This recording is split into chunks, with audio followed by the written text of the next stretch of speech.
Welcome to the No More Late Fees podcast. I'm Danielle. And I'm Jackie, and we're just two best friends and ex-Blockbuster employees rewatching some of the best and worst movies from the late 90s and early 2000s. This week, we're talking about the Hilary Duff inspirational movie, Raise Your Voice. And we're joined by our Instagram pal and fashion historian, Jessie, from Vintage Juicy Couture and This Old Thing. Welcome, Jessie. Hi, thank you guys so much for having me. We're so happy to have you with us. And boy, oh boy, are we in for a ride today. It's a wild ride. Such a wild ride. Hold on to your hats. Hold on to your juicy. Yeah. Oh, wait. I wore some for you guys. My sweater, it's too hot in here, but just so you know, it's right here. You have your juicy. Yes. And I have my Hilary inspired straight. Oh, yes. Yes, love it. Thank you. I normally use a different hair straightener, but I reached out and I miraculously grabbed my hair straightener from like 2008, like my Revlon original one. And that's what I used. I was like, this just feels right. Gotta get in character. Yeah. I feel it. But before we dive in, let's get into some housekeeping. One day. If you love the podcast and want to support us, here's a few ways you can. You can become one of our Patreon besties and gain access to exclusive content. We've got stickers, Ask Me Anythings, polls, bonus videos, lives, and Spotify playlists. Just head to patreon.com/no more late fees. And if money is tight, no worries. You can really help us by writing us a review. Did you know writing a review and or rating us helps us to get more listeners? Like this review from Callie5678 via Apple Podcast. Loves it. 5 stars. Absolutely wonderful. A hilarious and heartwarming revisit on all our beloved classics. Highly recommend. I love that. Thank you. Yeah, thank you, Callie. We love it. So if you want to be featured and help us grow, head on over to Apple, Spotify, Podchasers, Good Pods, or your favorite podcast platform and leave us a review. And if you want to wear something under that Juicy Couture sweatsuit that you are pulling out because we inspired you after this episode, we've got merch, people. That's right. You can get your No More Late Fees t-shirt at nomorelatefees.redbubble.com. Or you can go to redbubble.com and just search No More Late Fees, and you can check out all of our merch. You could put it on pretty much anything. Loves it. Okay, so Raise Your Voice. After her brother dies in a car accident, spoiler alert, Terri wants to honor her brother's wishes and attend a performing arts school in Los Angeles. The one small hitch is that her father is an overprotective bear and forbids her from going. That's where Terri's cool aunt and mom come in to help her lie her way to her music school dreams. Can Terri fool her dad while keeping up at this very competitive music school in LA? Raise Your Voice. It's just like, that's one of the questions we're going to have during this. There's a lot of questions, not a lot of answers in this movie. It stars Hilary Duff, Rita Wilson, David Keith, Jason Ritter, Oliver James, Rebecca D. Mornay, and John Corbett. It was written by Sam Schreiber, directed by Sean McNamara, and you can rent it on Amazon. But before we start, let's get into our ratings rewind. So you know the drill. Before we get into the movie, we'll reveal the rating our Y2K versions of ourselves would give. Then at the end, we'll see if our current selves agree with our initial rating. Our scale consists of would buy it again, the best, would play on repeat, 5-day rental, would watch again, 2-day rental, okay, but nothing to write home about, and same-day rental. Trash, straight up trash. Maybe Aunt Mina can weld it into something. We gotta love trash that can be turned into art. Exactly. So. All right, we'll start with you, Jessie. What was your Y2K rating? How did your younger self feel about this movie? I would say probably 2-day rental. Yeah. Like, get it for the weekend. It's a new release. My little sister's 5 years younger, and I think Hilary Duff is somewhere in between us. Gotcha. So, like, I was very mature. So I thought Lizzie McGuire was a little too young for me to be watching, but I would watch stuff like that with my sister, like, you know, as a family kind of a thing. Yeah. So I definitely remember watching this at the theater. I think it was maybe like the Dollar Theater, because we went there a lot, like this Mugs and Movies. And I liked it, but I thought I was a little too grown up for it. So I would say 2 day. Jackie? I've never seen this movie before. Oh, Okay. So you're definitely gonna have views. Okay. what do you think you would? I think she probably felt that she didn't want to see it.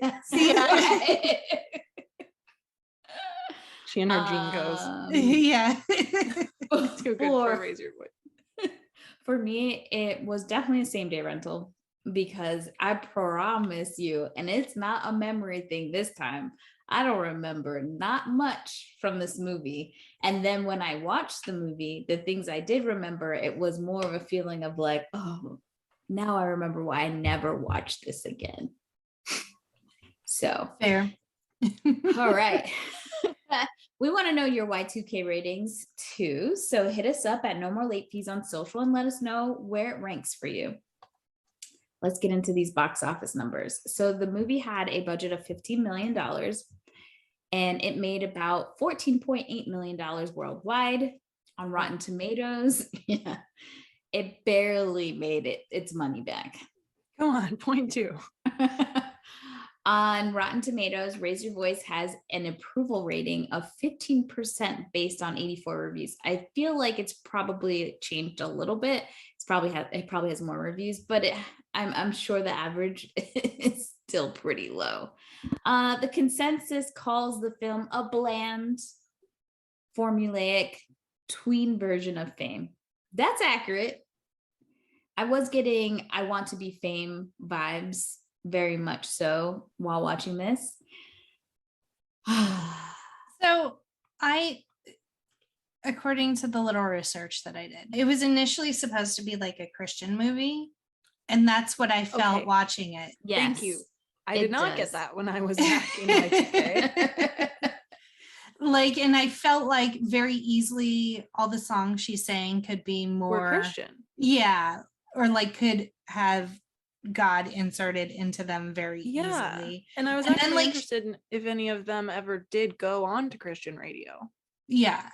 I'm not sure. But she had like the Brother's Cross and she would go to church and stuff. So I think those elements were probably the only thing that remained after they tweaked it for a mainstream audience. Oh, that's so interesting. The thing that really blew my mind was that Evan Rachel Wood and Jonathan Jackson were originally supposed to be the choices.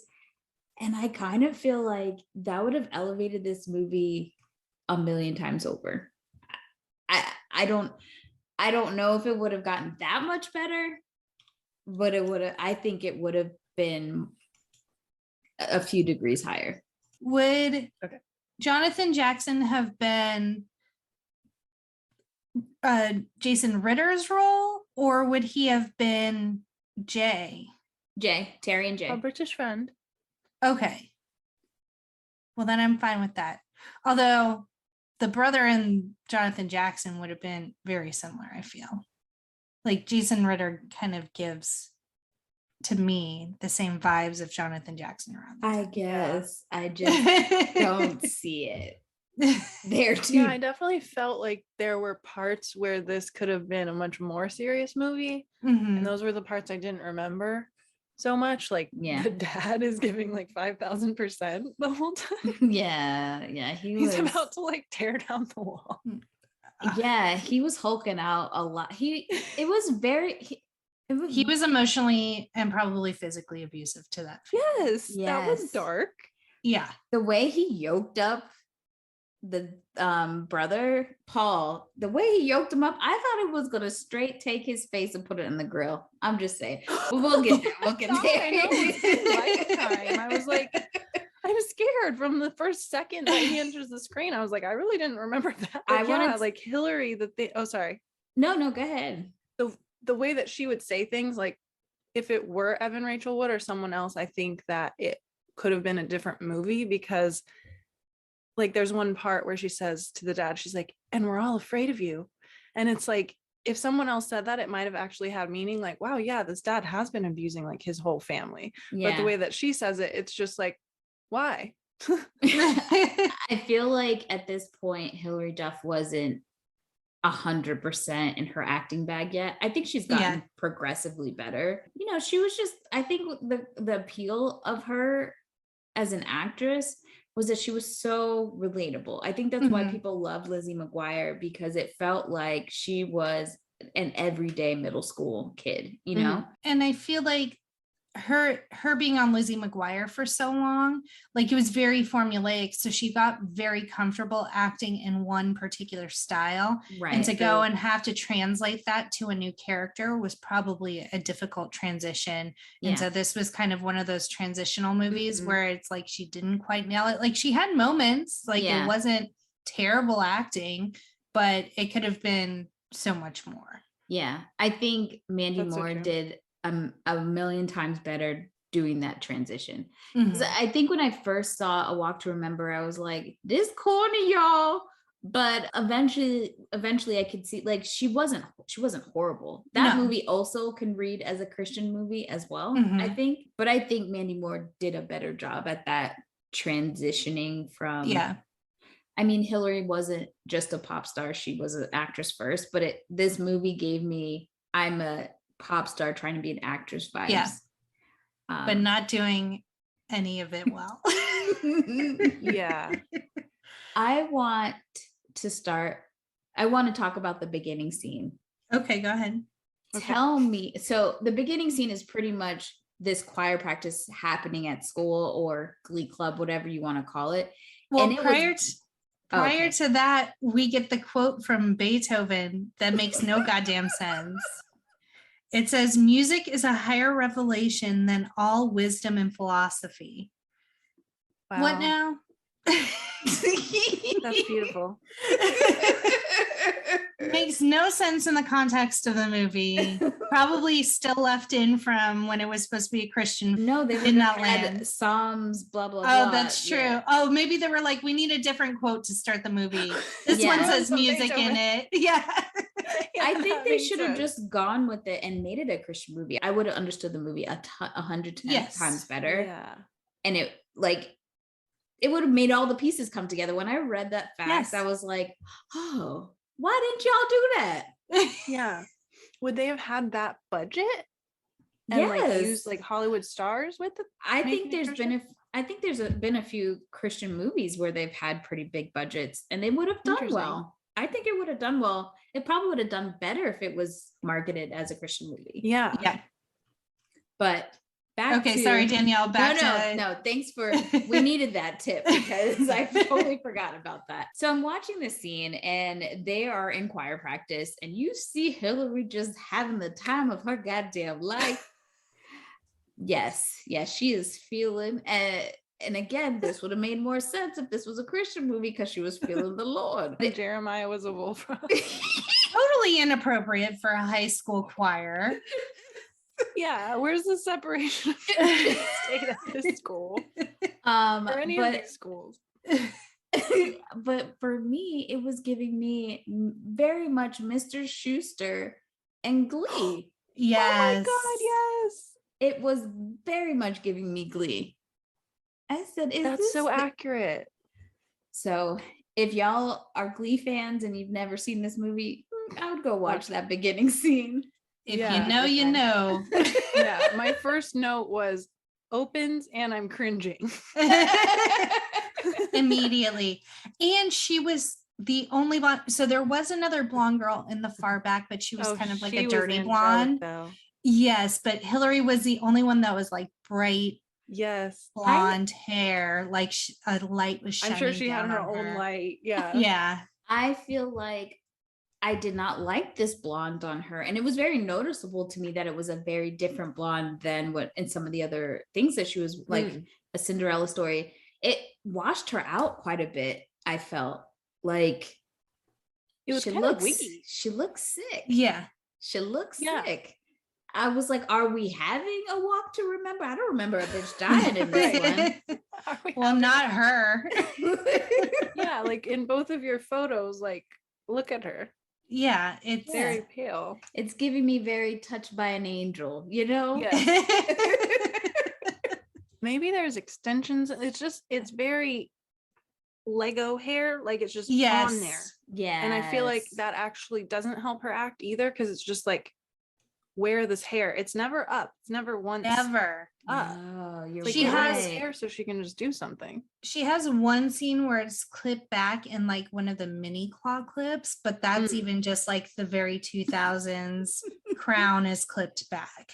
Mm-hmm. I want to say, I don't know what our journey is going to be having this podcast, and I don't want to talk shit so bad about somebody, but No, whoever was doing the hair on this entire movie. Trash. Yeah. Trash. I don't have a hair license. That specific hairstylist is gonna come back. I'm sorry. I apologize in advance, but it's not your best work. And I No, hope it's not. that you learn from it, because look, okay, Jason Ritter's hair looks like shaggy. Okay.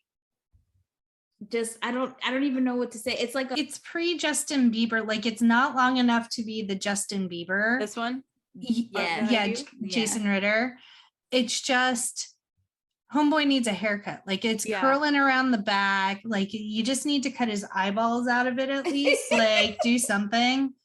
Yeah. I used to always think Jason Ritter was cute, but in this movie I was not attracted to him. The hair does nothing for him. No. Nothing. I guess in terms of 2000s hair, like, okay, was this person doing their best? No. Create an iconic timepiece of unfortunate hair. Yes. But it's very authentic in that way. You know what I mean? Like we actually had hairs like this. This is a time capsule 100% when it comes to the hair. And when we do meet Jay, Sonic. All this, it's like a possum pissed on his head, bleached his hair, and left the piss stain behind. I think that's pretty such accurate. a way with words. I know. The Danielle Dictionary. I mean, none of us can argue, right? Yeah. Is it like, did he bleach it himself and that's why it looks like that?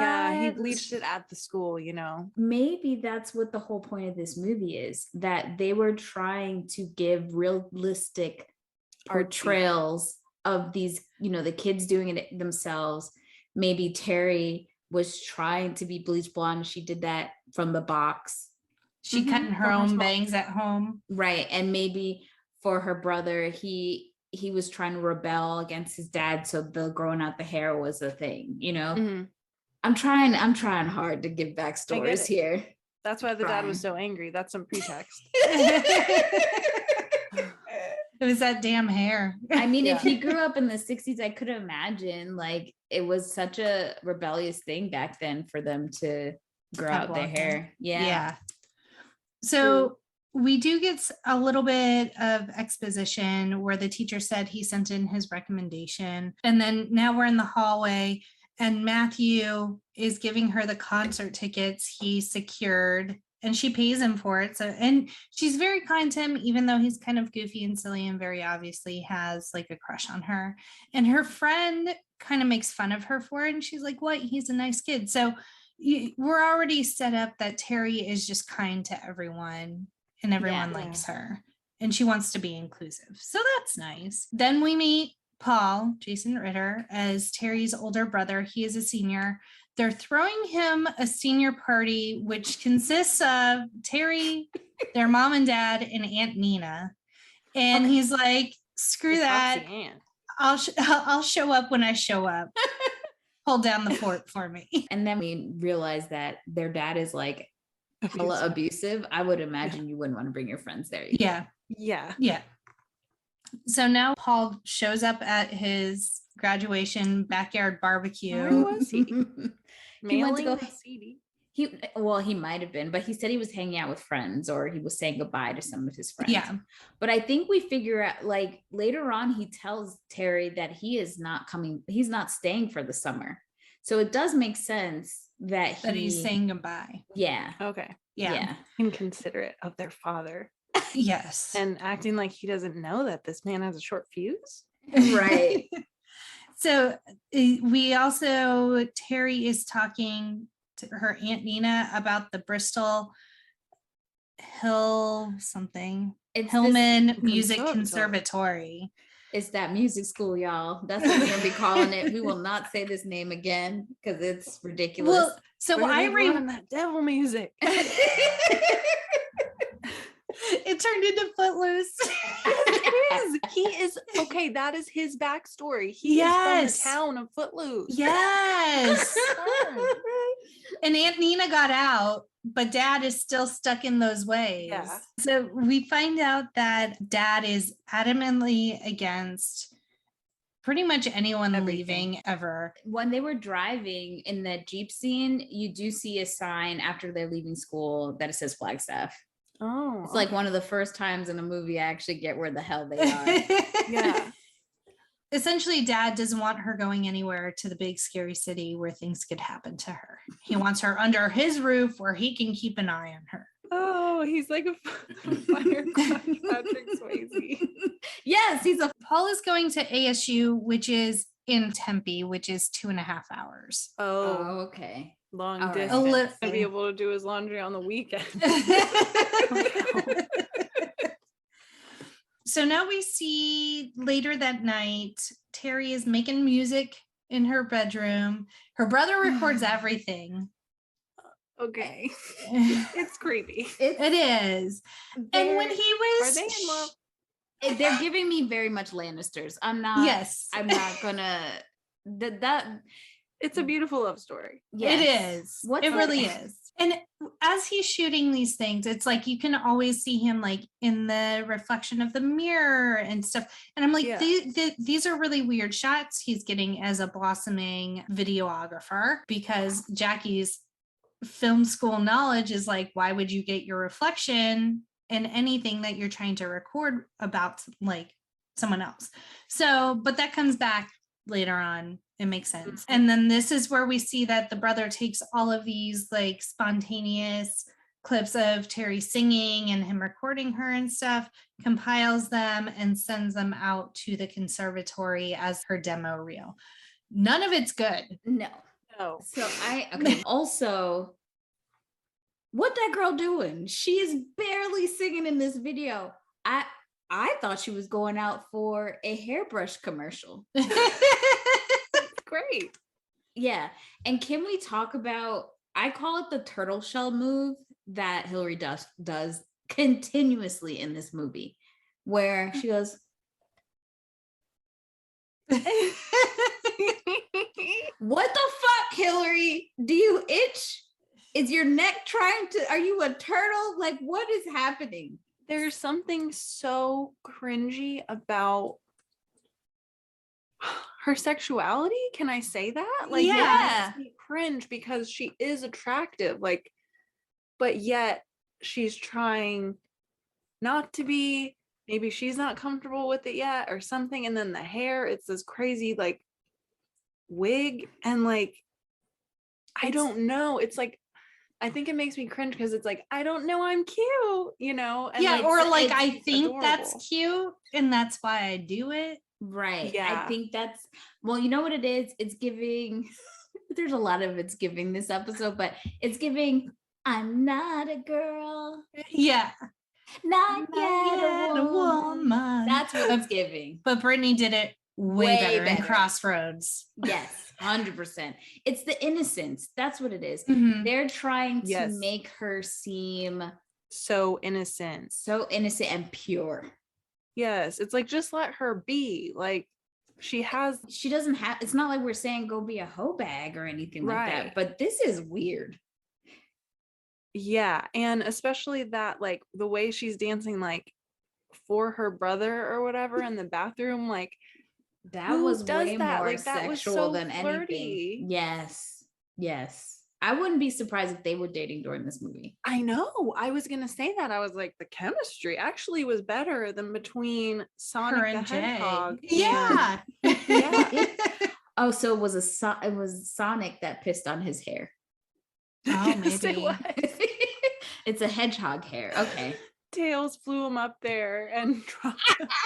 You know what it kind of feels like is Missy and Jesse Oh, from yeah. Bring It On, Yes. where you're like, some of the way times you're acting, that feels Yes. weird to me. Did they Yeah. date during that movie? I Because don't I know. saw a music video that they were in and they were like holding hands on the sand. And I'm like, what's happening? We'll get back into that when we do Bring It On one day. The tickets that Terri has purchased are to 3 Days Grace, which is her graduation gift to her brother. He loves them, but it seems like she loves them way more than he does. So is it a gift for you, for me? Like, I don't understand. Her brother's happiness is seeing his sister happy. I feel that. Yeah. But then he also says, you have the best voice I've ever heard. I'm sorry, what? So yeah, it's a voice only a brother could love. Could love. Brother, a lover. A friend. So there's another punk band randomly in a movie for no reason. Is that what they are? I thought Are they they were a lightly Christian Christian, band. maybe? Are they a Christian band? Because when I I heard don't the know. name, like, I know I should know them, but when I heard the name, I was like, that kind of checks, right? Yeah, it sounded whole thing. familiar, but I don't know. I really thought 100% they were a Christian band. I'm looking them up right now. If not, I mean, fine. But that one Like, scene, you know those bands like Switchfoot or something that are like, yes, like you they're don't have to be coded, Christian to go, kind of a right? thing. Yeah, They're not labeled as Christian. They're post-grunge, hard rock, alternative metal, alternative rock, new metal. we're gonna get so much hate from Nick if he knows who this band is. He's gonna yell at us. I know the name is famous, so I'm sure a lot of people are going to be like, you guys don't know that. Sorry in advance. Sorry. They're excellent. They're great. They're wonderful. I mean, I'm sorry. Nick knows I've been to enough punk rock shows that, like, if they didn't register with me, they didn't register with me. And That's not 3 Days important. Grace did not register with me. There's a scene when they're at the concert because they sneak out and go to the concert, right? Because Paul got grounded by Dad Dad was trying to start the grill and it wouldn't light, so Paul just dumped lighter fluid. That shit So then was he got kind of grounded. that was scary. It was scary. And it made me, I want to watch this movie, like whatever this weird subtext Right. is. Whatever this is. I want to watch this family dynamic. Yes. Yeah, Their like- house is like beautiful, but like a little bit run down, maybe like in the backyard. It doesn't look like super fancy or anything. And then Yeah. like the grill is just like this little rinky-dink grill. Yeah. And like the brother rebelling in really oddly, like, aggressive ways. Like, Yeah. I want to see more about Paul. I want a movie about Paul. Yes. It feels like the dad might have been abusive to Paul, but then like super sweet to the daughter the whole time, and might have been abusive to the mom as well. She looked Mhm. real raggedy in this movie. Sorry, Rita Wilson, but you did. Before her son even died, she Yes. did Yeah. not look good. She was definitely just- looked abused. Yeah, Yes. she was just very like dowdy and like Yeah. long floral dresses. Her hair was very unkempt and not And, in like, a timid. Yes. It looked like her character Chrissy from Now and Then. Just Yes, but like less. the exact same Oh. character, but no joy. Yeah, Mhm.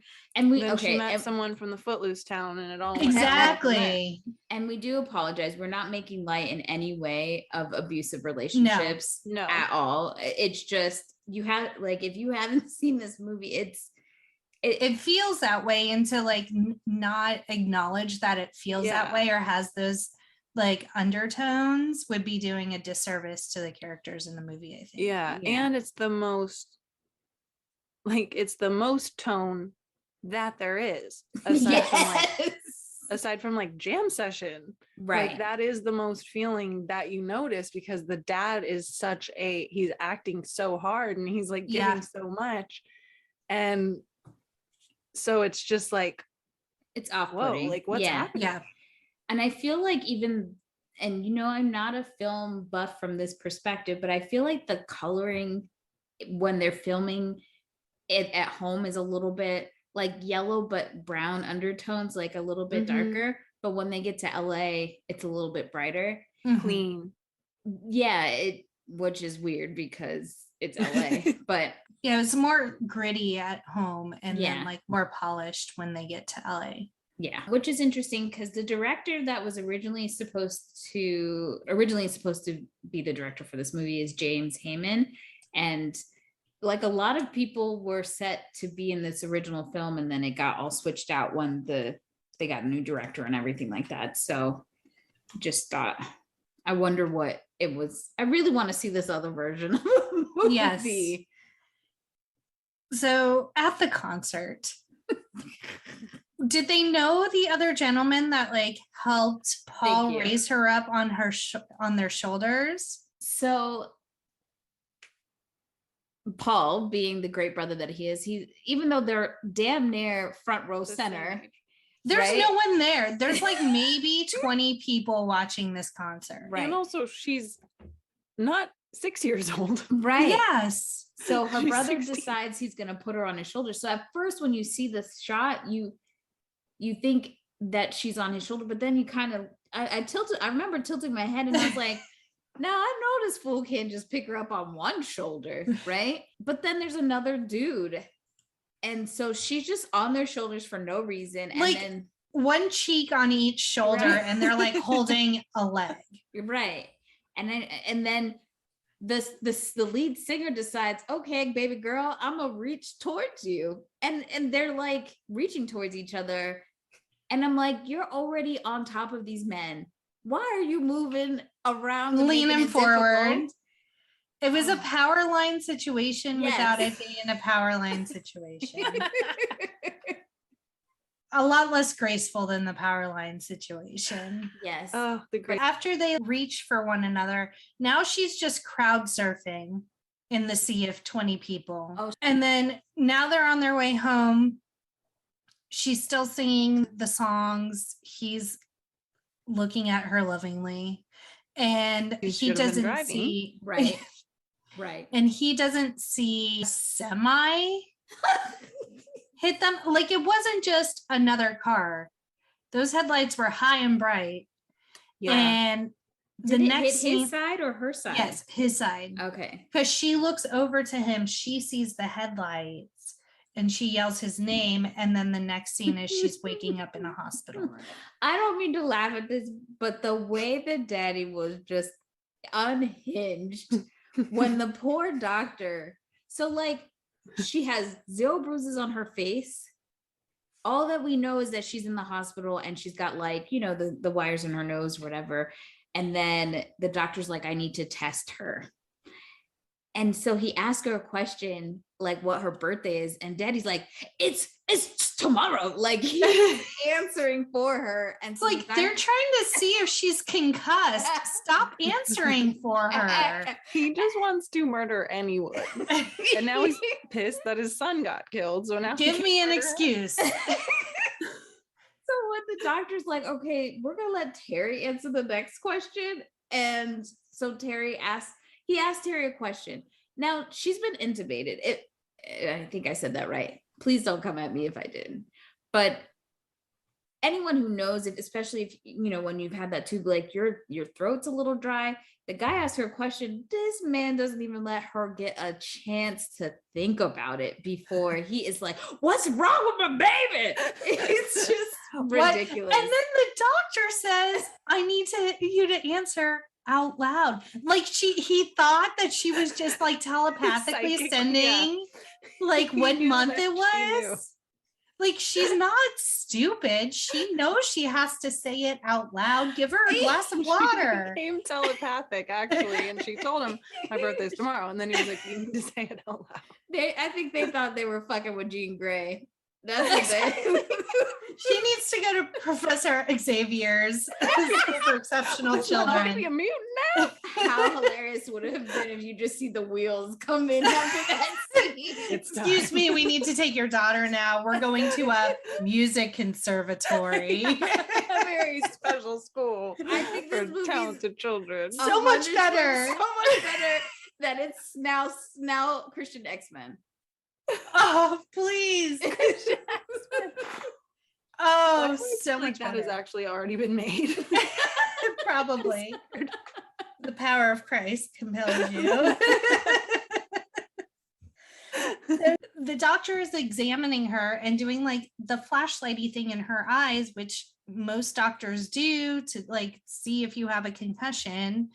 And obviously she has PTSD. She was just in a horrible car accident.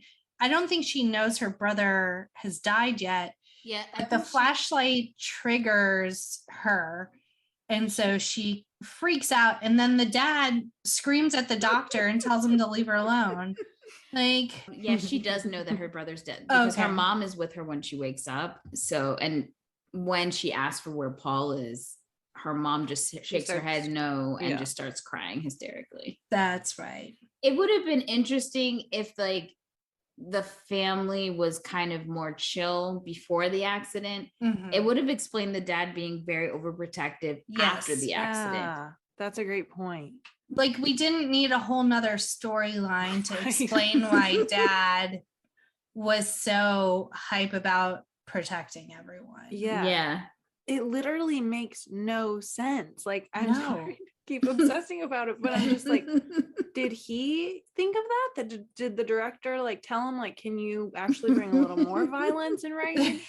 Like, just silence, rage the and it's entire so time with Hilary, because she's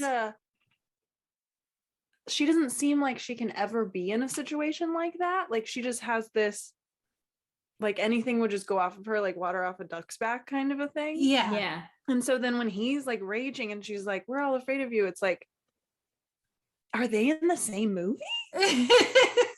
You don't seem afraid of him because you're yelling at him and he seems like he has been abusive in the past. Now we have flashes of her new life. It's just like them solemnly around the kitchen table where like they pan to Paul's spot, like her even singing in the church choir. There's no joy to it. And so they're kind of just going through the motions.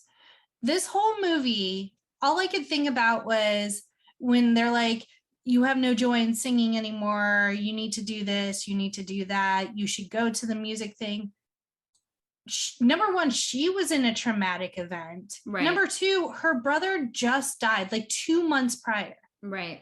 Like, she should be in counseling and not being shipped off to LA to go to this music conservatory. It's going to be there next year for her if she's ready for that. Right. Like the whole time, it was kind of like that thing like in Princess Diaries where she's like, your dad died 3 months ago. Get over it. Like, don't make her get over it. Plus, she has like what seems to be a traumatic home life to begin with. Homegirl needed a lot of therapy and maybe not go to music school away. It would have she's only 16, so she has time. And I think what would have made more sense, because we later find out in the movie that her brother sent the DVD of all the weird videos of them loving on each other. The Love Actually DVD. I think if we had found out that he submitted it, that might have been a better reason for a grief-stricken person to go, because he believed in her so much and got her in. Right. I thought he did. But he did, but she doesn't know that. She still goes to the school without knowing that her brother is the reason why she got in. Because she just submitted the application and like her voice demo. Yeah. So I agree with that. Like that being the catalyst, like at the last moment you find out you got in because your brother submitted your application or whatever. And it's like, oh, he wants me, like a PS I love you thing. Like you need to get on with your life type thing. Would have been so much better. Yeah, that makes total sense. And I don't think the movie needed the dad to be like a roadblock. She only had so many roadblocks when she gets to the school. So I think if they, the whole family saw that Paul got her into the school, the dad would have said, I don't want to lose you, but I'm afraid if I don't let you go, I'm going to lose you anyways. So I think you should do this for yourself and for Paul and go. And then they just show up at the end for the performance and that's it. Yeah. Like there was no need. She had that bitch at school. She had the philandering Sonic the Hedgehog. She had her black roommate who was like, bitch, you're mediocre. He was right. 100%. Denise was trying to right. sleep.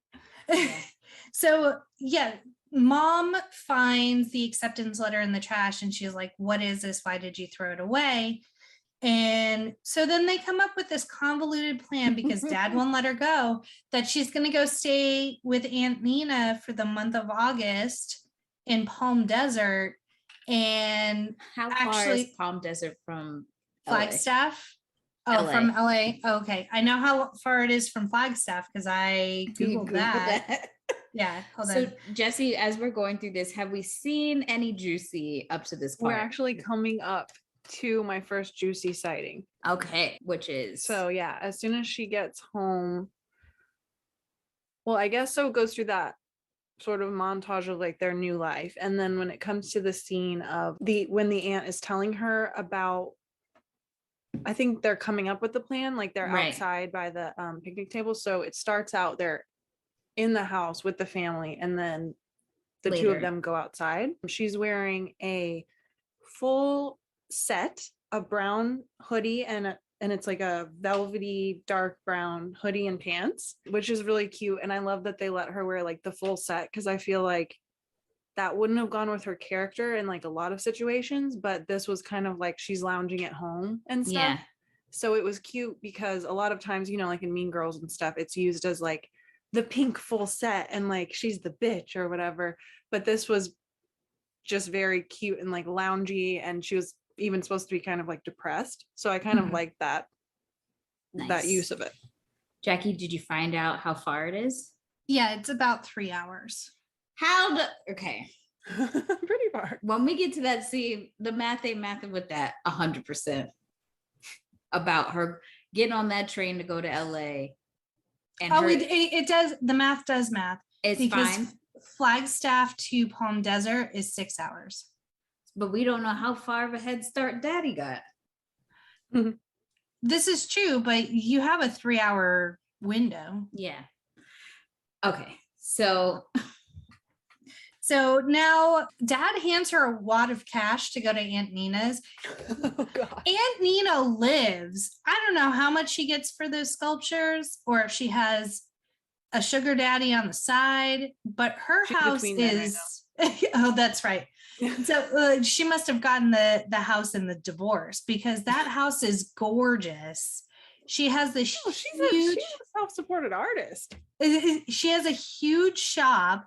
Like I was like, in California, how much you raking in with those sculptures, Aunt Nina? They're pricey. Yeah.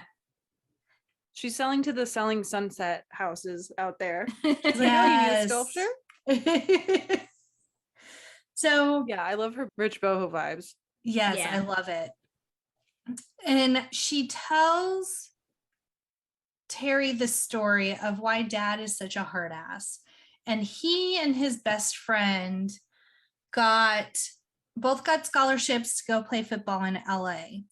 Apparently their family owned a restaurant, which dad still runs, and Terri is a waitress at. And so he made the choice to stay home and help run the restaurant because their parents were not in great health, while his friend went and took the scholarship in LA and got in with the wrong crowd. And so now everyone has to stay home forever. Were they in love? Maybe. Because when he's like, you can't go to LA. I know what happens to nice girls who go to LA. I think he's talking about his best friend. Oh. Who he hoped would come back, but he never did. Damn. Maybe. Got hit by the cocona. Spent a lot of time at the Viper Room. That powder hit real hard. So now mom is crying in Paul's room. She's, just grieving. Yeah. Oh, yeah. Anyone who's seen or had experienced someone who's passed and you had to like pack up their stuff. Yeah. you would understand the scene You do, 100%. Yeah, so she talks Terri into going, and mom gives her a cell phone because they have this even more convoluted situation where they have to conference in Aunt Nina because dad's That going to was want very to talk to her to make sure that Terri is at her house. Like, but they did cover all angles. I guess it did make sense if you were talking to one of them, then you're like, oh, can I talk to her or whatever? Yeah. They were ready. Yes. But they knew how complicated for a movie. psychotic he was. So Exactly. or led by his trauma. I think that's a better way to. This wasn't to their call it. first rodeo. No, with not this at all. guy. And so Terri, she packs up her stuff. She gets to she takes a train and she ends up at the iconic train station, Union Station, which we've seen in many movies, including Can't Hardly Wait. She leaves her jacket to be stolen. That's how I look at it. Cause why? I thought all the money her dad gave her was in there. Me too. But she seemed to be fine. And the taxi driver's like, bitch, get in this car. So he drops her off. Welcome to LA. Right. I do love that when they are showing LA, they don't just, she's looking at it like, oh, it's so beautiful. And I keep looking, I'm like, bitch, it's just building in lights. What's happening right now? You're not really from the boonies. Flagstaff is not far from a bigger city. Like, what is she doing? I don't know. It's not like she sees different sights and then she sees homeless people and then her face is kind of like, oh. Yes. She sees it's like contemplative. Yes. But even the homeless people are like having a great time. Like they don't they don't care. I was trying to figure out what the director was trying to do there. Yeah. She's taking it all in. Yeah.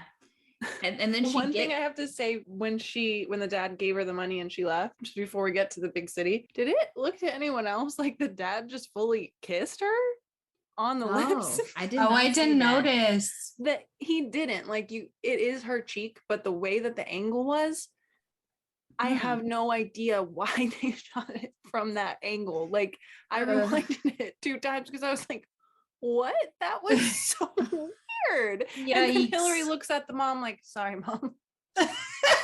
So creepy. It was so creepy. I'm just a creepy person. So anyone who's this is gonna find out. Like I watch way too much Lifetime, and that's what it turned into. That's what this was. It was a precursor to a Lifetime movie for sure, or like the after effects. But my question is this: so she gets to the school. Obviously, they should have known she was coming, or there was nobody was sitting at the front desk. The door is locked. Did all these kids get there earlier that day? It felt like a lot of these kids had go to that school all day, every day. That's a great point. So I'm very confused. Maybe they were more comfortable because the majority of them had been there the previous summer. True. So it was like old hat to them. But still, you're banging on that door, bitch. You got a cell phone. Call someone. The cell phone's new to her, but what he does is really fucking annoying. So the character of Jay sees her knocking the door, opens the door. I don't even know what he says to her and closes it again. Bitch, you see me with the luggage. We're not far from Skid Row, baby. Like, it looks like the Cecil Hotel when she comes up there. Yes. It's a little sketch, 100%. Which I think it's like, what's the password or something? Yes. And then finally she was like, bitch, don't play with me. Let me in. And he's like, by the way, it was monkeys. I'm about to pull a motherfucking knife out of my juicy and stab your ass. Okay? Play with me if you want to. Does Juicy Couture make pocket knives? They should. Oh my God, they should. Like a whole line of women's defense. Yes. Oh my gosh. Goals. No one's getting in between me and my Juicy. I built this campaign already. I love it. It's like nothing comes between in my Calvin. Exactly. Right. Yeah. So the next scene is Terri Kramering into her dorm room. Oh yeah. Making all of the noise in the world, flipping on the lights. Her poor roommate is already sleeping. Right? I would have if I opened the door and saw it was pitch black, I would have like poked my head in and say, hey, I'm really Right. sorry. I don't want to bother you. Do you mind if I turn the lights on? I just want to not fall. But she just bust in there. Definitely white girl privilege her ass right through. And Denise was like, bitch. She had no awareness in that scene at all. Like, have you never lived with someone? Have you ever lived? Have you never like shared with anyone? Like, I know she hasn't been to college or anything yet, but like she just turned the light on and just went on about her business as if someone was not sleeping there. Like that after like throwing her luggage around and making all of the noise in the world. Like, I know you've already woken her up, obviously, with all of your noise, but now you're not even trying. Yeah. And then she's like, hi, I'm Terri. Like, take a shot every time she says that. Yeah. Oh, trying too hard, baby girl. Surprised that the girl isn't like super jolly to see her. It's like you just woke her up and you're very annoying. Not a really good first impression, not at all. And then she has the audacity. The next scene, they're going to like their orientation, I guess, with the teachers.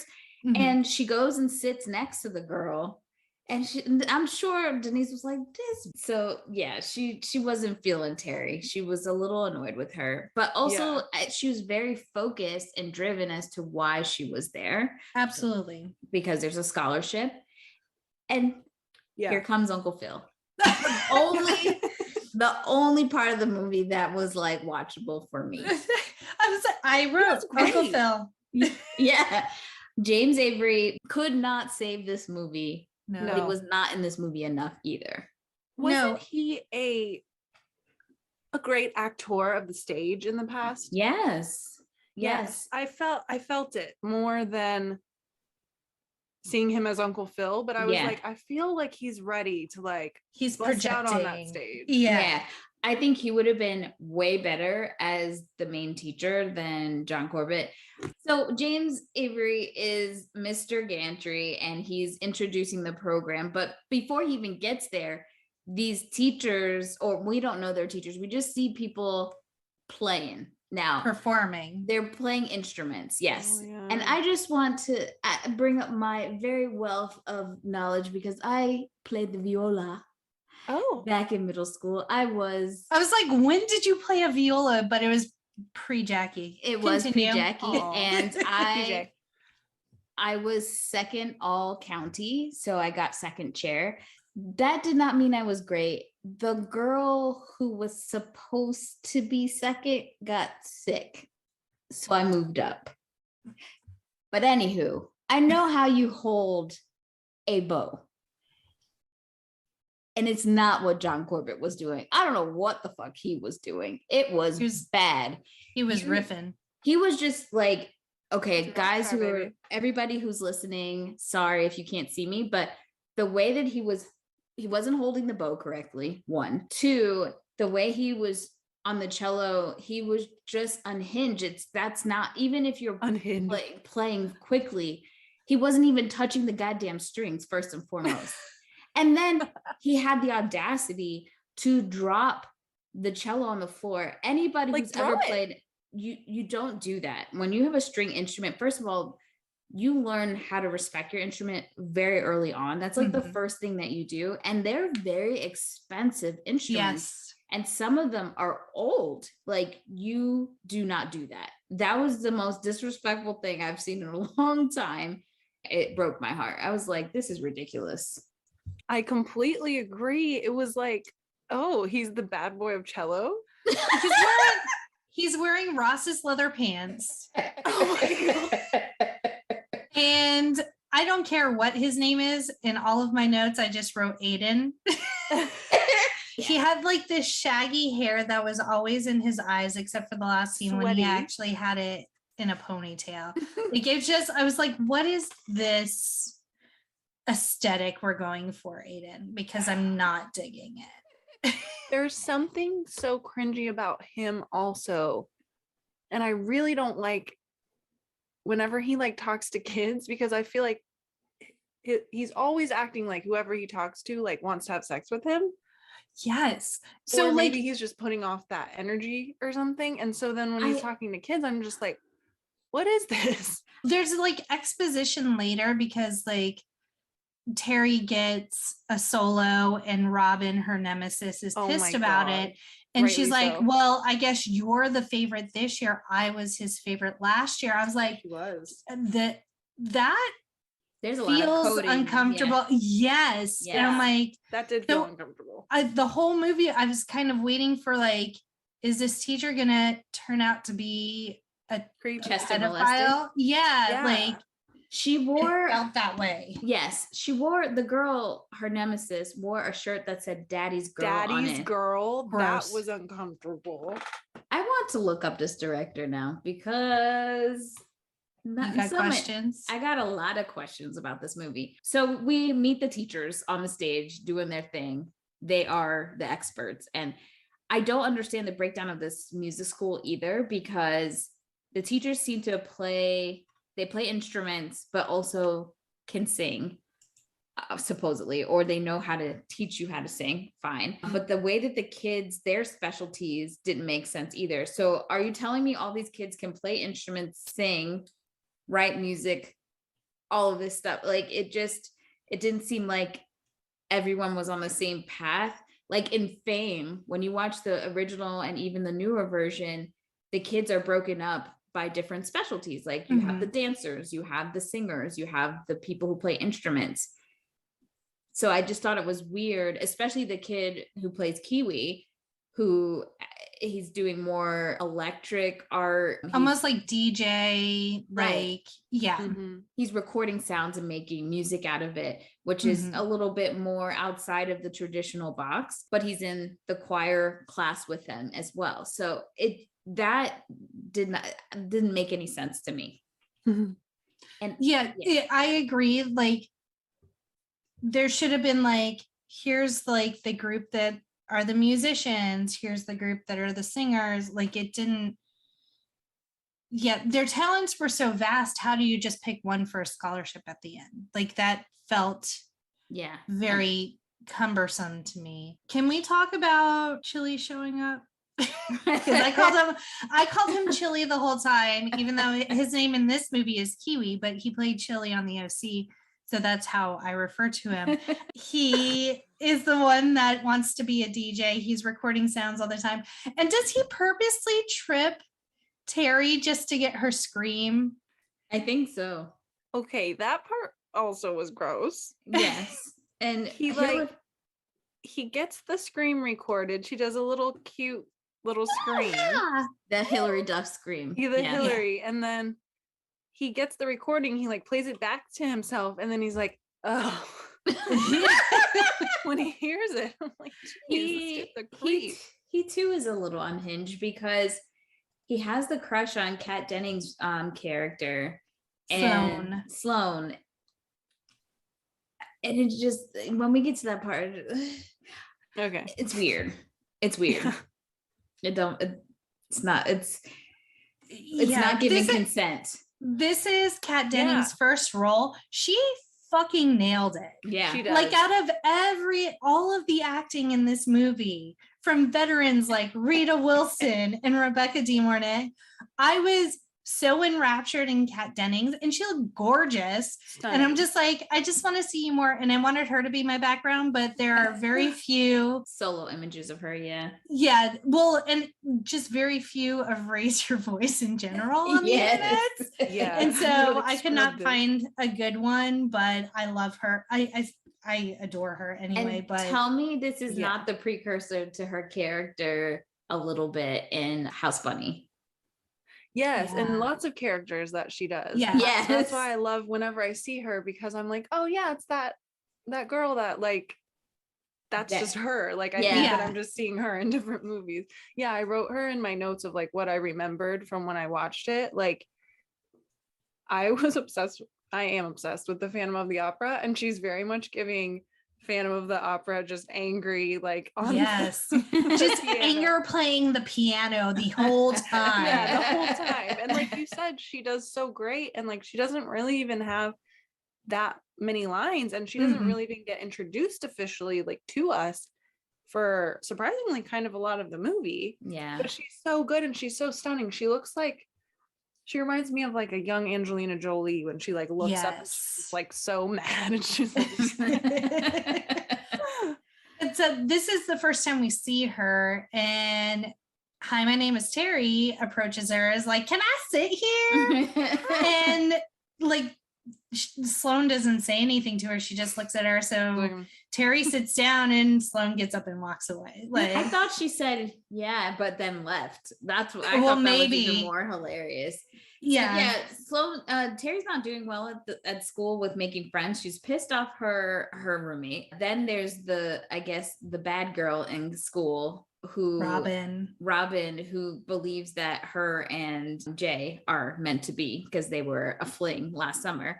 And he's not really saying no either in the beginning. So giving off they were those together vibes. in the beginning. Yeah, 100%. And so, yeah, she doesn't have many options for friends, it seems.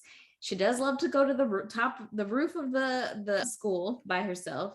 Mhm. And I thought for sure she was going to get locked out. Yes. Like, I was like, oh, here's another situation where she can be banging on a door, but Like no, she just finds situation. this. Exactly. She just finds this secret, awesome spot that no one else has found. It's her secret spot. So in a scene right after the lunch scene, she's walking around to LA. She has a shirt on. So she has a Juicy Couture jacket that's zipped halfway up. The only words that show on her shirt, I'm so glad I'm not the only one who wrote this down, are candy ho. Candy ho, yes. I did see that, and I was like, wait, what are they? I did see that. So then in a later scene, you can see it says Candy Shoes Boys. Yes. But all you can see is Candy Ho. Yeah, I totally noticed that too. I guess Candy Shoes Boys kind of makes sense as a shirt. That seems like a shirt they just made so that they could make it say Candy Ho. Right? Yes. Yeah. Like if I only zip up my Juicy Couture jacket this much, then I can just say Candy Ho. Yeah. I feel like this is very much the time period for printed tees that just said, God, random whatever you shit. want. Yeah. Mm-hmm. Which is super juicy as well. And then she runs into Denise. She does, kind of let her guard down a little bit. Also, I know a white person wrote this because I can't imagine the direction that they gave this actress, Dana Davis, on how to play this role. I can't imagine what kind of notes she got for this. And speaking of the director, I looked it up. He got started on The Secret Life of Alex Mack. So he was in Nickelodeon World, Danielle. Oh my God, that makes total sense. Yeah. But I wonder if Nickelodeon was bad, like that bad at that point. I mean, I can imagine that this probably I can't imagine that the Dan Schneider time period just happened by itself. Like I'm sure it was a progression, or this was a culture that was just normalized. So that makes sense. Totally. Yeah.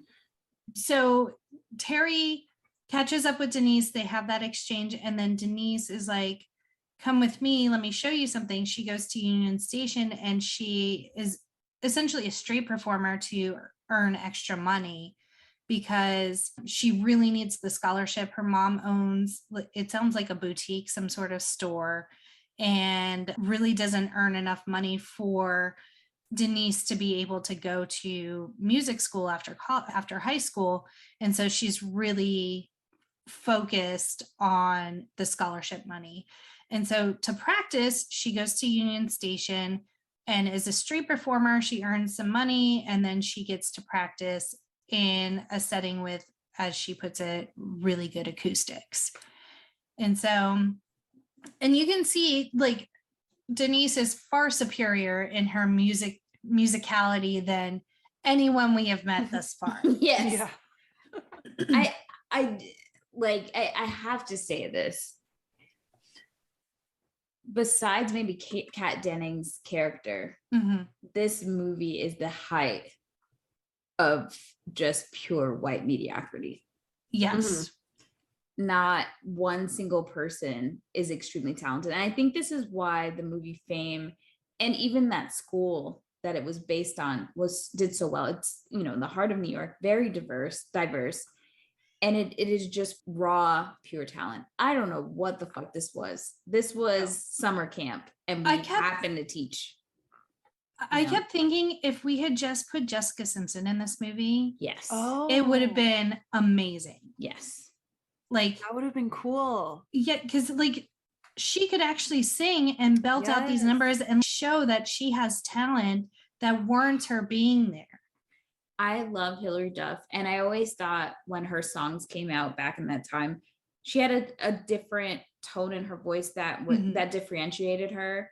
And I don't feel like she ever tried to go without, like, beyond her range. She knew where she was, and that and she was fun and pop, and it was great. But in this movie, it does not translate at all. No. It doesn't make sense. No, not when you're supposed to be picked out of thousands of applicants from around the country. It does. It didn't make sense. And right. I don't blame the crazy, what's that girl's name? Robin. Yeah, no, she's totally right. She's the only one saying it. Like, why is this girl taking my solo? Right. Like, I feel like how in the Princess Diaries they switched Mandy Moore into the bad girl role, and it worked. Like, if Hilary had been that role in this and just that very cutesy kind of singer, like who was very comfortable at school, she could have really like dug into that. Right. But she's supposed to be someone with a Jessica Simpson voice, and she's not. And it's literally like the entire movie. That's what makes the whole thing even more insane, because it's just like, and then maybe also that's why everyone is kind of mediocre, because they were trying not to make it so obvious that she couldn't keep up. What do you guys think? Yeah, 100%.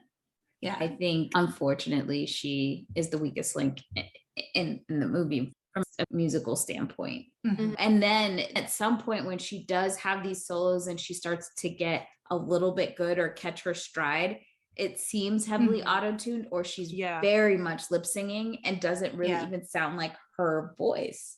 Yeah, it sounds like you're listening to a CD all of a sudden. They just press play.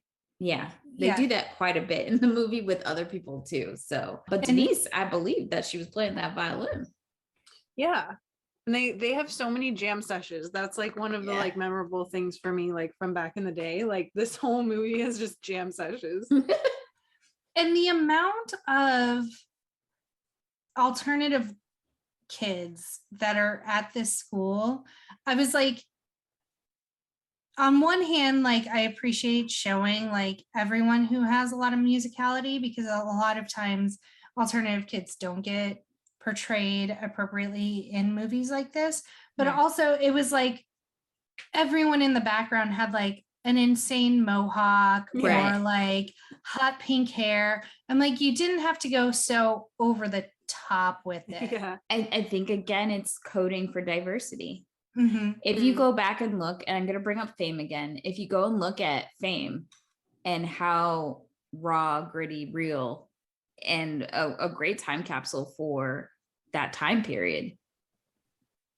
Yeah, it was, and it was extremely diverse, not just in the skill sets, but you had a group, you had Hispanic, you had Black, you had Latino, everything, Asian, all mixed up in there.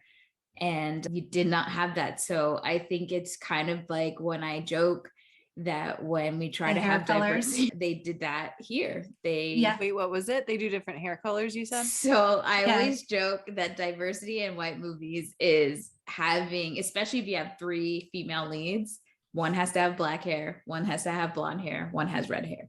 That's diversity. Yeah. The 3 races. There were 3 races of white people. Of women. Yeah. And what's even more interesting is the original story was set in New York City and they moved it to LA. Wow. Yeah, and I think our Mr. Sonic the Hedgehog is supposed to bring the diversity because he has a British accent. Are we diversifying by being British now? By being British, Yes. There's a minority right there. Yeah, British people. beautiful. So this is right around the time that Aiden pulls her aside and is like, where's the girl in the video? And she's like, you keep saying that. I don't know what you're talking about. He's like, you submitted a DVD. And she's like, no, I didn't. So he shows it to her and it has this intro, which is a love letter from her brother saying that she's amazing, best voice ever. Please consider her. So she starts crying, runs out. She's packing to leave because her brother did this really sweet thing. And then her necklace breaks. Jay goes to check on her and he takes her to the boardwalk. And so now they're walking around, talking on the boardwalk. So in this scene, she has a really cute, juicy outfit. What color is it? That's all I know. She has a blue juicy hoodie and then she has a skirt with it when she's like in the room and then he finds her and then they go walking. Yeah, and it's like this really bright color blue. Actually, it's kind of like this. It's like a baby bag I'm showing for people. Oh, yes. Yes. Kind of that like bright blue color. And she has a skirt with it. And I made a note because it's really similar to this outfit that Lindsay Lohan wears in Mean Girls when she finally becomes a plastic and she has a little plaid, I think, little skirt and then a juicy hoodie and a little tank under it. It's super similar. And it's very interesting because Hilary never plays a mean girl, but to see like the same things like that outfit, I'm pretty sure when they show the progression of like Katie Heron, like that's her like her first time like as a plastic or something. Yeah. So it's interesting that Hilary's wearing these things, but yet she's supposed to be the good girl. Yeah. And like the mean girl is almost, she's wearing different things. The mean girl always looked like she was about to go clubbing. She did. She was so tall. She was so much taller than Hilary. I wanted to pull her shirt up. There is a full ass scene where her bra is kind of showing, and I'm like, y'all don't see this? Y'all don't see this? Her bra is showing. Her one boob is like popping out. Yes. And then it changes to another angle, and it's still there. Not showing, and it's like fully up, covering everything. No, I watched that scene. I was dedicated, and I saw the peak of the because it's the whole time. Yes, it's still there. Oh wow, it's still peekaboo. You see it did look like they pulled it up at some little point. bit. It was like a different height. The poor girl. And she and the dad seemed like they were from the same movie. Yes, and they were given the same direction, I think. And then everyone else was in a completely different movie. Yeah, exactly. The director, like Danielle, you were like, what direction was she given, or was the roommate given? I think like those three were given the same direction. Just be angry. Yes. Right. I need you to go into your angry Black woman vibe. Okay. All three of you. Yes. So now we're on the boardwalk. Jay is talking to Terri, and she's like, why do you care so much? And he's like, because I like you. And so then she asks about Robin, and he's like, that was last year. I'm so not into her this year. I'm into my new juicy line. I'm so not vintage right now. Thanks. Can't you tell by my new highlights that I'm into juicy girls? And it's funny because we have this scene and then boom, next scene, we together. We're coupled up, we're booed up. Everybody needs to know. And not only are we coupled up, we are like a threesome because my best friend is your friend too now. Yes. As if this were like, well, this is PG-13, I guess, but if this were a little bit more PG-13, like we would have known that they had like slept together or whatever. Like it went from them just being like, okay, I like you. And then the next thing, like they were so physically comfortable together. It was obvious that they'd like spend a ton of time together. Yes. But then like how much time has passed? At the same time, when he tries to kiss her, this is when it's like, make up your mind. Is this a Christian movie again? Oh, yes. He tries to kiss. Yeah. Right? Later on, he tries to kiss her and she's like, so they haven't even kissed. Oh, that's the entire movie. Weird.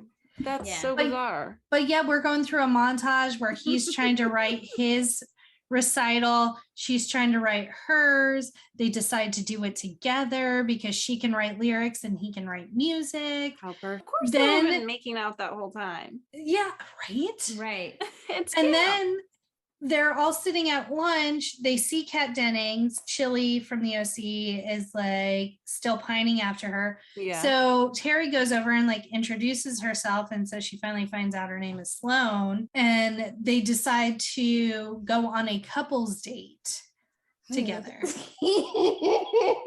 So they're supposed to go on a double date in the evening, I guess. But the day of, mom comes home to a note from dad that says, I went to check on Terri. The drive is 6 hours. It's not like, hey, right? Who's watching the restaurant? Like, your wife has just lost her son and her daughter's away, Right. and you're just gonna like leave her a leaving. note? Like, what the shit is that? And it's not like, hey, I'm running 15 minutes up the road to check on Terri. I'll be right back. It's 6 hours there. And so No, he doesn't have a cell phone. it's a Also, Nina. I'm sorry, but it's 6 hours away. He gets there. It's like midday, right? Yeah. Wouldn't he have slept over? Does he get right back in the car and drive Right. back? Because I'm like, so it's, we have established it's 3 hours from LA to Aunt Nina's house. So Aunt Nina frantically calls Terri and is like, you have to get here now. Your dad's on the way. Terri jumps on a train, gets to Aunt Nina's house. Does she walk from the train station? Because no one picks her up. Yes. How small is this town where you can walk to Close it. Aunt Nina's estate?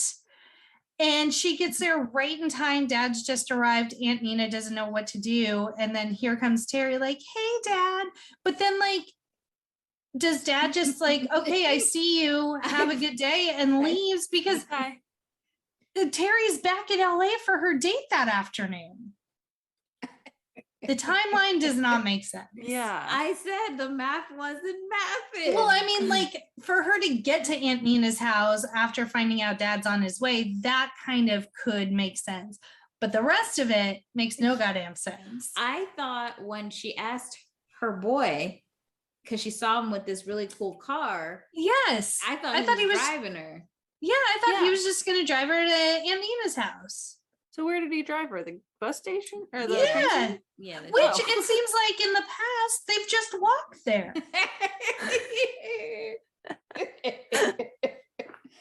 I I I don't- just wanted to throw up like more roadblocks with this like dad thing. Yes. Like when I watched the trailer today too, and like I think that's one of the things that they mentioned. Like they're like, can Terri do this while keeping her father happy too, or whatever? Like almost as if like that's such a huger part of the movie than like anyone thinks. And maybe also that's why he's like acting so hard, because he's like, no, this is the main reason why Terri, this is her turmoil in the entire film is me, the father. Me, the It's Father, so the Son, confusing. and the Holy Ghost. Yeah, exactly. The Holy Grail. So now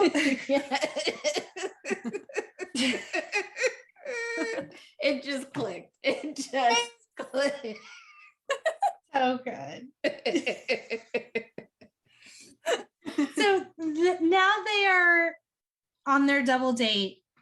I don't know what Sloan showed up for. And I wish I had a Her name is picture of it. Sloan.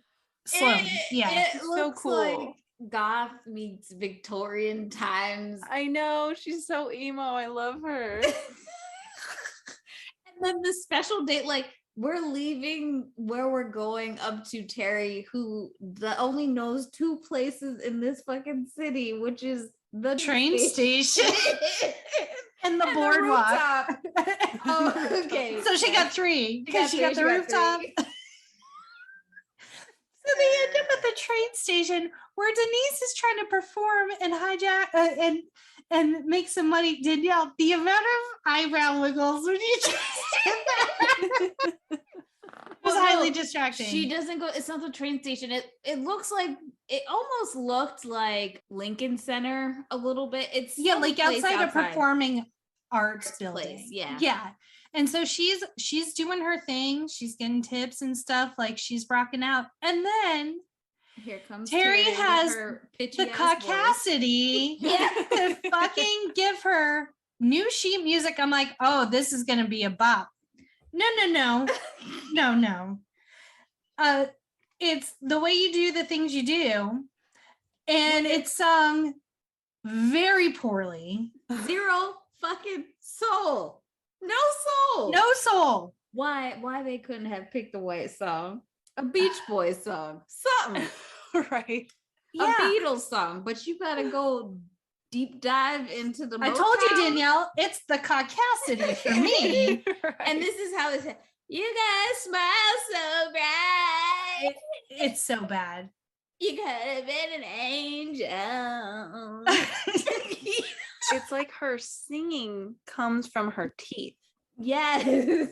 Like Well, we isn't can't it? actually hear your teeth. We can see them on film. Yes. Mary, come over here. Like this. It's so bad. It's bad. So bad. And the actress who plays Denise, Dana Davis, was doing the most acting she could to pretend that she was So bad. feeling. And I then, can't believe there wasn't an eye roll. and then she calls Red Hot Chili Peppers up there too. Yes. Like, It's not good. that's It's actually not the good. perfect name for them. Red Hot Chili Peppers. It is because he's got Yeah. the red It's chili. and he's chili. Yeah. Yeah. Oh, it's I bad. think they had to split the money, or do you think they ended up giving her all the money? Yo, I could say one thing about my girl Denise. They didn't have a chance No. to touch that money. No. She had a mission. She she's was like, no laser way. focused. I do want to say that at least they gave her a backstory. So much Yes. of the Black best friend trope, there is zero backstory. True. So she's not as much of a vehicle to just support Terri, but she is at the same time. They did Yeah. a little bit better. No, I think the Black best friend was at the beginning where she had like one line, the brother kind of hit on her, and then Right. that was it. Oh, she did. Yeah, back home. So that was definitely a prop for So Terri has a Terri. type. Mhm. Yeah. Terri has a type. Okay. Terri. So and then the date ends with Terri and she's up on the roof with Jay. Someone's practicing like a tuba or something. It is not music to dance to at Mm. all, but they're dancing. And this is where like she looks up, and so he goes in for the kiss, and She does the turtle. but then they talk for 2 minutes more, and she's like, "Okay, I'm ready now." Yeah. What? Jay is way more understanding than any other teenager I know. I did like that part because I wrote Dancing with Sonic the Hedgehog. I liked that when she said, "I'm not ready," which was like, wait, why are you not ready? Was it because your brother died or something? Yeah, like what? My husband only died 3 months ago. But I did like that they just kept dancing. It wasn't like, "I'm not ready," and then it was like, okay, well, you killed the moment, and now Yeah, that means like I kind of don't like you as much, like what people would fear would happen, you know? Like I And- like that he was like, okay, and then they just kept dancing. But then it made me like it less when they ended up kissing, because I was like, oh, okay, well, they're just gonna kiss anyway. Right. yeah. Like I did really appreciate that the character of Jay was very respectful Yeah. to her feelings the whole time and looking for that Except when he was consent. making out with his ex-girlfriend. It's that trope, and I just hate it. And that whole part was super cringy. And I What didn't happened? like it. Where Robin kisses him and then Terri sees, and then she's mad at him for like a day and a half Oh, until he gets drunk. Where did he get alcohol from? right. he's British. And then why does he go? He brought it with him. So why does she take him to the roof when he's drunk?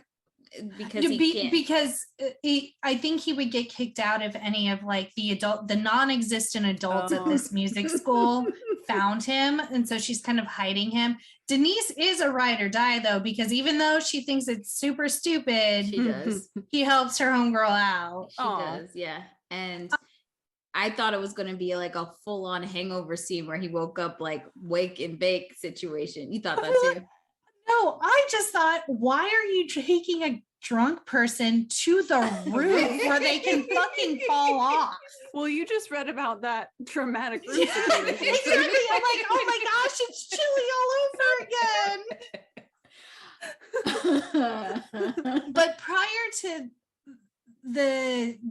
the whole Robin kerfuffle, they go to open mic night to practice, but Terry still got the PTSD, so she looks into the spotlight and the flashback of the truck hitting them, and she freaks out. And then Jay goes out, he's very understanding. Again, he's like super understanding, even though, and so I think this is when she finally tells him the whole story, and he hands her the necklace and he's fixed it for her. At first, when they're on stage, he gave me very much, bitch, turn around. Because when she was singing, she kept looking at him and not looking at the audience. And the people in the audience were my heroes of this movie, because they're like, girl, turn around. That's Danielle. That's Danielle sitting in the audience. Bitch, why are you facing the wrong way? And then it made me, all I kept thinking was the Christina Aguilera beautiful Burlesque. You Are Beautiful song or whatever. Don't look at me. Don't look at me. That part. Yes, you definitely don't look at me. That's all I kept hearing in my head when she wouldn't turn around. Oh, baby girl, you can't sing and you got stage fright. This isn't making right. sense. Because it's like they want it to be, and it's the same in the Lizzie McGuire movie. It's supposed to be, well, she never tried to sing in front of everyone. She's not one of those annoying people who makes you listen to her singing. But then when she's just accidentally singing, it just is so beautiful. And then everyone finds out and she's an angel. It's like, she never has that confidence of being just the person that sings, right? Which would be okay, like if the voice were different. But yeah, it's just a weird dichotomy. Does she have a "Sing to Me, Paulo" moment in this movie? Exactly. I feel I remember her saying, because I'm always thinking about social media content, and I think in this movie she does say "sing to me," or she does something like that, and I was like, God, we're just reusing words here. Okay. I just always, for me, because I think I watched the Lizzie McGuire movie once and that was it. But it was giving me Violet vibes from Coyote Ugly, where she's like, I can't sing in front of people. Yes. I thought the same thing. Yes. And see, then in Coyote Ugly, you get to finally see her get on the bar and go crazy. Yeah. And all this, and so we're getting the first part of that character for this whole movie. And where was the Violet energy at the end? Like, that's like what we needed. Time to break out. Let's see it. Yeah. So the next scene, Robin throws a fit in class. Terri doesn't show up, and the teacher's like, no, I'm not giving her solo to anyone else. Robin throws a fit because she's like, I know what, I can sing it. And storms out crying. Jay sees her crying, and this is when she like pulls him into a practice room, and the thing she says, I'm used to always getting my way. And then she also says that she's a little bad. And so Terri is looking for Jay. I want to be bad. Total Willa Ford like vibes. Such Willa Ford vibes when she was talking about that. I'm like, why didn't they just cast Willa Ford in this role? Yeah, I would have been 100 times better. That. Yeah. So Terri obviously walks in while they're kissing. That's why we get into this day and a half fight. She does push him like really hard when he's running after her and trying to catch up to him. I was like, ooh, good for you, got Terri. Some anger there. Yeah, and she was like, stay away from me. I'm like, oh, that's that daddy coming out. Fire crunch. We'll set this barbecue on fire. And then she goes upstairs and like tears her journal up and stuff. I'm like, girl, you're having a knee-jerk reaction. You need to not be destroying your shit you're going to need later. Right. Yeah. But now there's like this whole montage of Jay trying to talk to her. She's walking along the boardwalk, very morose. She's in church praying. They're both practicing alone. She finally is sitting on the steps of the school, and Aiden comes and talks to her. And She tells him about her brother then, she right? tells him about her brother. He says, artists feel things different than regular people. And I wrote in all caps, her brother died 2 months ago. This isn't like because you're an artist, you're feeling more sad. This is your fucking brother that you were very close to and in the car with the night that it happened. You have survivor's guilt. You have guilt because you were the one who encouraged him to sneak out. Like you guys have been in love for exactly. It's a lot. So then we get the whole scene with Jay drunk banging on the door. They take him up to the roof. He sleeps it off. She apparently just stays up there all night watching for the sunrise, as you do. And she forgives him and said, she's like, we're going to do this. Let's make this song. And she's like, you're not completely out of the doghouse or whatever. And he's like, okay. And so she wrote some new lyrics, it's a hot track. It's a hot track. Right. And at this time, Dad is looking for the car keys, looks in Mom's purse and finds like the parents' night invitation. He's like, what the fuck is this? And so he like immediately in the car, like, we're going to get her. This is bullshit, y'all. Which like, I can't fault the dad for being mad that they lied to him. Yeah, that's true. Yeah. Like I can't. And she was supposed to tell him eventually. That was what she told Terri. Yes. Terri was after a couple of weeks, I'll tell him where you are. Right. So he knows. Because Terri was very concerned about Terry lying. Thatcher or something. Who? And Mom and Dad have this moment where she's like, I lost one child. I was losing another one. She had no joy. She's finally singing again. I had to let her do this.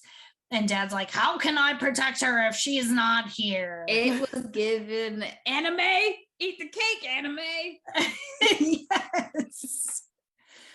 So now we have a scene where Sloane is practicing in one room. Kiwi is practicing in a janitor's closet or something.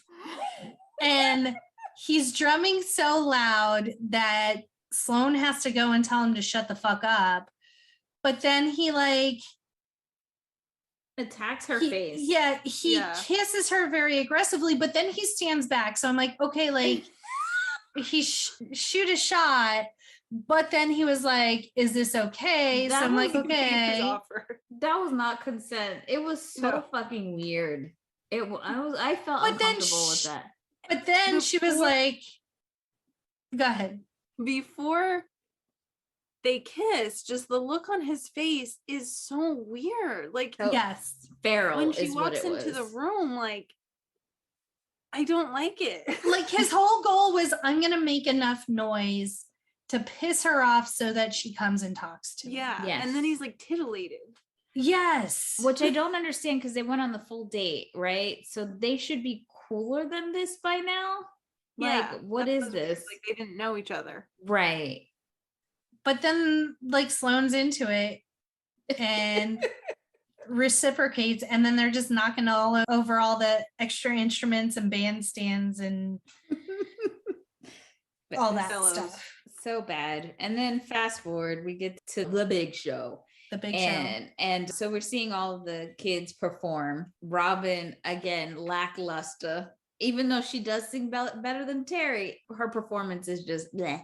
Blah. And what is that dress? She's doing what jazz? Just some nice lounge jazz for her like performance of a lifetime. She's like, I really just want people to feel comfortable and like they might fall asleep soon. Yes, the elevator entertainment is what I'm going for. Yeah, yes, lovely. And then also, while this is happening, Terri realizes she doesn't have her paw crossed, and so she has to go to her dorm room, which must be like 5 blocks away, and to retrieve it. And so everyone's performing. Robin's Kat Dennings, high five, knocked it out of the ballpark. And Kiwi, what the fuck was that? Don't know. Not sure. He did, I believe he had a theremin, which tickled me so, only because, and I only know what that instrument is because it's Don't used say Hanson. no. Okay. It was used to create the theme music for Star Trek. Oh, okay. That's no. So it. Yeah, I've heard of that randomly before too. Yeah, it's just a bar, but like where you put your hand over it emits different wave frequencies, so you can play it as an instrument. It's so something that kid would have had. Yes. Right. Yes. That's the most accurate thing in this film. When he goes on the stage, they say his real name, which is Engelbert. Right. And people were Yeah. like, what? And That's the whole point of it. that's the whole thing. Yeah. I think that it's almost like he's a very rich kid that gets sent to DJ camp. Yes. That's what his Yes. whole set was like. I believe so. And Terri runs into her dad, aka Red Hulk, at this point because he is packing up her shit, and he is mad that she lied to him. And Terri finally gets a fire under her ass to yell back at her papa, and they go at it. And she finally is just like, "Look, I'm staying, and I would like for you to see me perform, you and mom."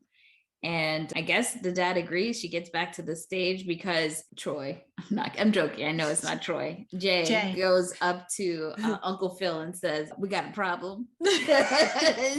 My partner's not here." He's like, okay, next up is Terri and Sonic. And then he waits 5 seconds. And then he's like, okay, well, I guess unfortunately we're gonna have to. And he's like, starts to move on, and the show must go on.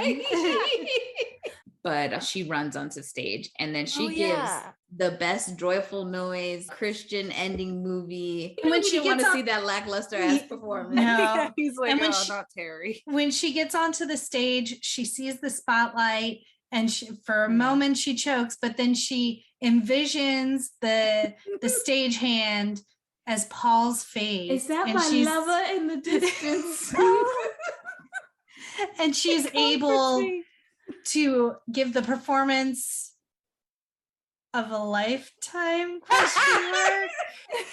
It reminds me, all I keep hearing when she does this song is "I dare you to run." Oh my God. It reminds me of every high school talent show performance I had to sit through. That's the caliber we're at. And like, everyone's crying. Oh, Dad sheds a tear, one lone tear for Dad.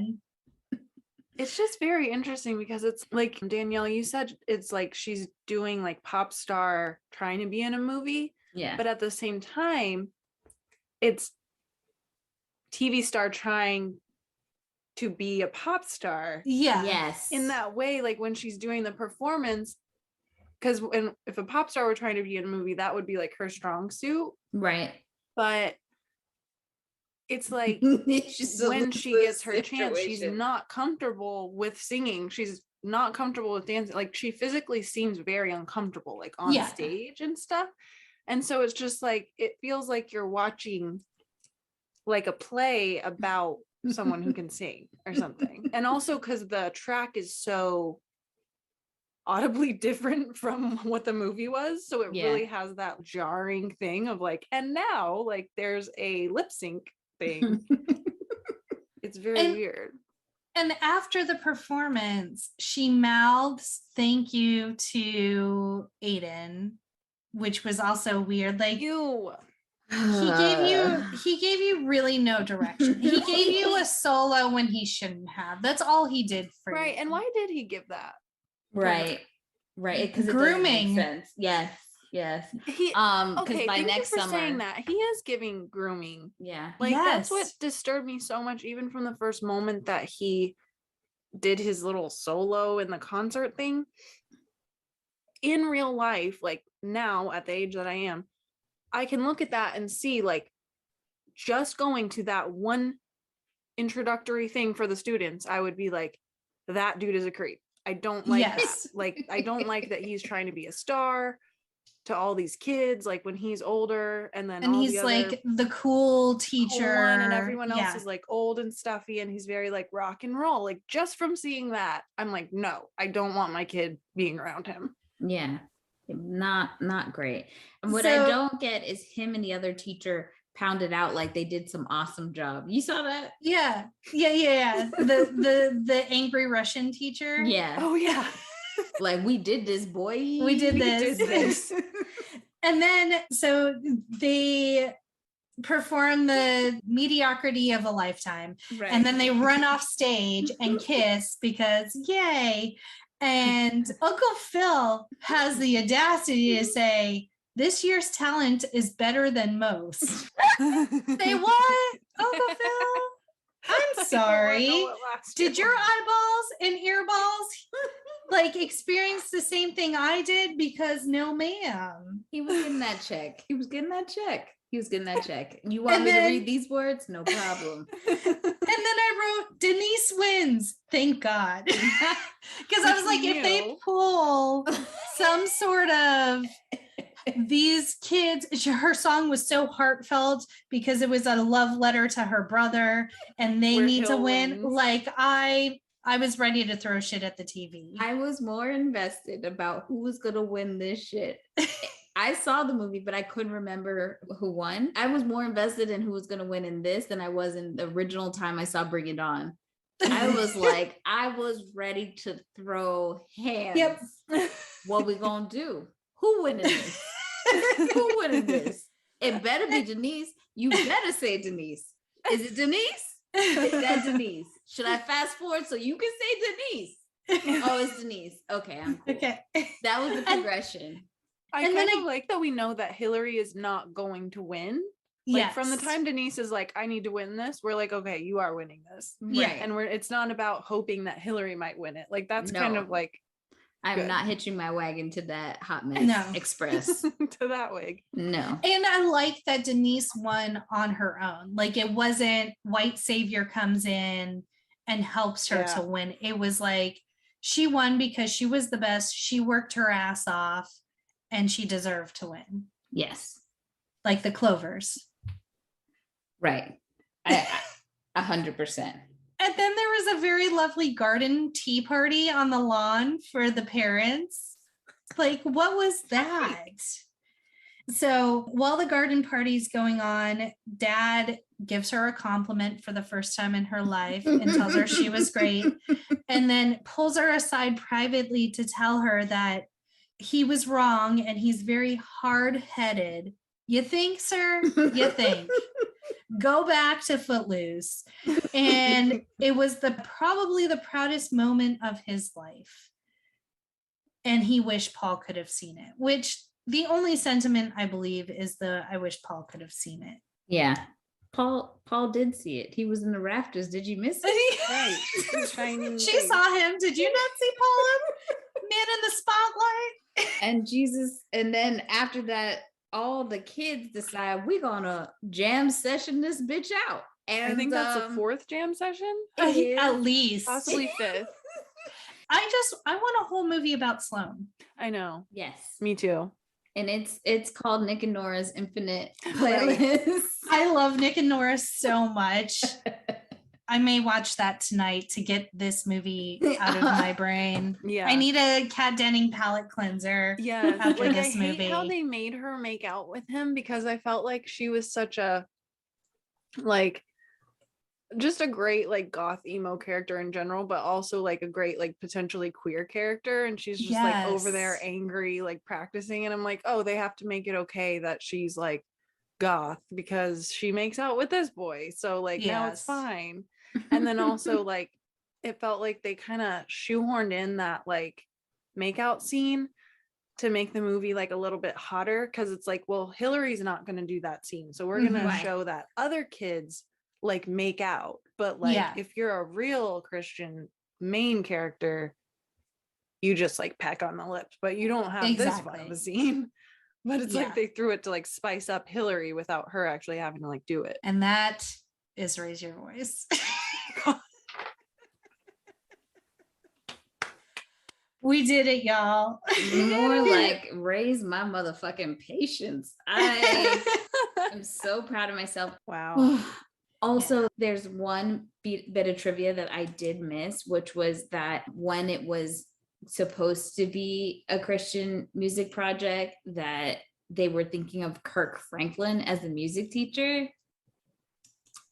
I don't even know who that is. We'll say what? I thought you were gonna say Kirk Cameron because he's the one that's always in the Christian things. You don't know who Kirk Franklin is? I don't. I'm sorry. I'm Googling him now. He was okay. Shannon gonna get you. I'm really sorry, Shannon. God damn it. I hate it when Shannon has hard opinions about. But I feel like it would have been good to have him. Oh, he's but a choir master. I think he would have said hell no to this. The musicality would have maybe been better. Yeah. But then I would be like, oh, you lying, Kirk Franklin. Right. He's like, Hilary, you're really the best. Yeah, no. So I guess it's better that we had creepy John Corbin instead. And then the other last thing is the soundtrack for this movie was planned to actually be released before the film, but it was never released because Duff, Hilary Duff released her second album with the songs featured on the film.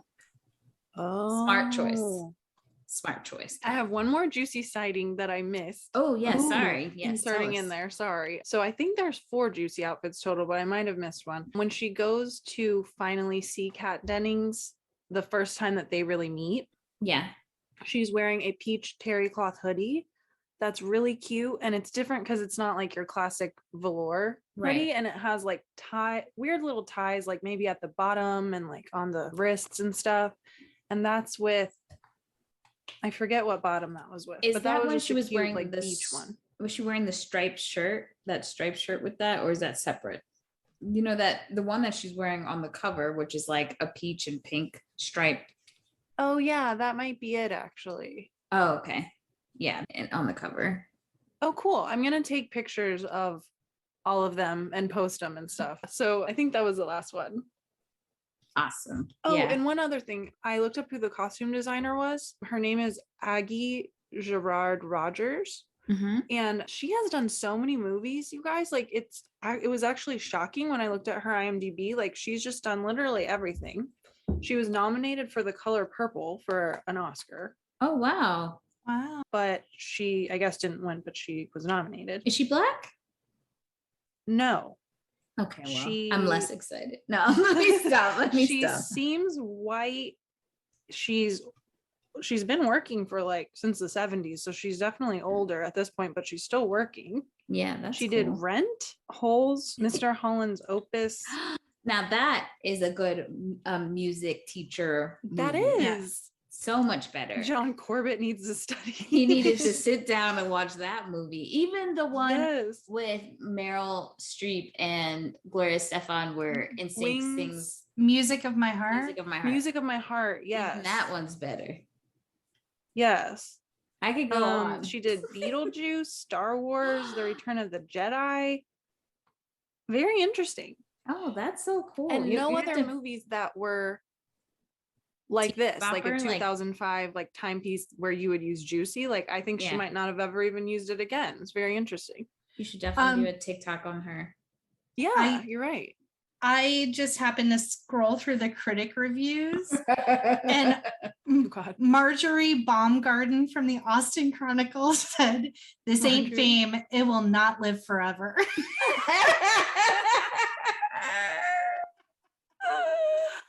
Oh my God, that says it all. Thanks, Marjorie Baumgarten. I think that should just be the tagline. Yeah, definitely. Oh, that's amazing. That is amazing. Okay, Jessie, so why don't you give everybody your social handles so they can follow you? Yeah, so on Instagram, it's at Vintage Juicy Couture and at This Old Thing, and it's OLDE. And on TikTok, it's the same. On YouTube, it's at This Old Thing, and on the internet, it is thisoldthing.com. Nice. And as always, you guys can catch us at at No More Late Fees on Instagram, Facebook, TikTok, Twitter, and YouTube. And you can tell us what your present day ratings of Raise Your Voice if you decided to really bite the bullet and watch it after being inspired after this wonderful episode. Jesse, I'm going to start with you. Now that you've rewatched it in present day, what would you give this movie? Yeah, I would say same day. She's like, what's lower than same day? Like, watch it while I'm standing in line at Blockbuster waiting to get my other stuff. Leave it on the shelf. Yeah, that should be another rating. Jackie, what about? Oh, I agree. It is a same day rental for me. Guys, after rewatching it, I think I feel like it should be higher than when I gave it originally. Really? No, That's a I'm lie. fucking lying. This movie's trash. Okay. Same I was like, day. wait, what just happened? I want to take this movie and get back to the Holy Grail and light it up and throw some more like Lighter fluid on it. yes. But I do want to watch that. Yes. And I wanna get back want to the Patrick Swayze doppelganger and Yes. find out what's going on with it. That maybe he was angry because his children were in love. Maybe. He's like, is no one else saying this? And I would like a movie about Sloane's life. Yeah. Or just me just going off into the sunset and marrying her. So if you have hard opinions about this movie or want to give feedback, suggest future movies, what you like, dislike, corrections, Blockbuster video stories, or your favorite moments, hit us up at our quick drop. It's our voicemail, 909-601-NMLF, 909-601-6653. You can also twat us at the Twitter or leave us a voice message at our Anchor FM, and you could be featured on a future episode. And thank you so much for coming on, Jesse. We really enjoyed your juicy couture insight and giving us some new catchphrases like 100%. Holy Grail. Yeah. Oh, thank you so much for having me. This was seriously so fun. We're so glad that you enjoyed yourself. And join us next week as we go on an all-American treasure hunt with National Treasure. Jackie is literally pissing her pants with joy right now. I'm so excited. She just raised the roof, people. I mean, I love an escape room, a scavenger hunt. Give it all to me. I love it. You guys are gonna steal the Declaration of Independence? Yes. My black ass would have gotten arrested immediately. So no. They should make an escape room that's based on National Treasure. 100%. Thank you, and good Oh, night. that's actually a good idea. Right? Yeah. Well, while I figure out how to market that, be kind and rewind.